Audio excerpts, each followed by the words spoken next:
আগুন আগুন বাড়তেছে, আগুন কমে নেই। কুরিয়ার পুরোটা শেষ। কুরিয়ার পুড়ে এখন মেনারস টু শেডে ঢুকে গেছে আগুন। মেনারস টু পুড়ে ছাই হয়ে যাচ্ছে, আগুন বাড়ছে, আগুন কমে নেই, আগুন বাড়ছে এখন। প্রচুর ভয়ঙ্কর অবস্থা। কুরিয়ারের কিছুই দেখা যাচ্ছে না, চাল টিনের ছাদ মাঠ কিছুই দেখা যাচ্ছে না। এখন মেনারস টু শেড পুরোটা পুড়ে যাচ্ছে। ওয়ারাস টু পুড়ে এখন এই দেখেন আগুনের ভয়ঙ্কর অবস্থা। এটা আগুনের ধোঁয়া, ধোঁয়া দেখলে মানুষ ভয় পাবে, এমন ভয়ঙ্কর ধোঁয়া। এখন মাঠের মালেও আগুন ধরে যাবে কিছু সময়ের ভিতরে মনে হচ্ছে।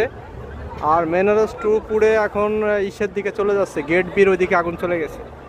ওই পাশে স্কাই ক্যাপিটাল পুরোটা পুড়ে গেছে। স্কাই ক্যাপিটাল পুড়ে এখন মেনারস টু গেট বির দিকে আগুন আগাচ্ছে।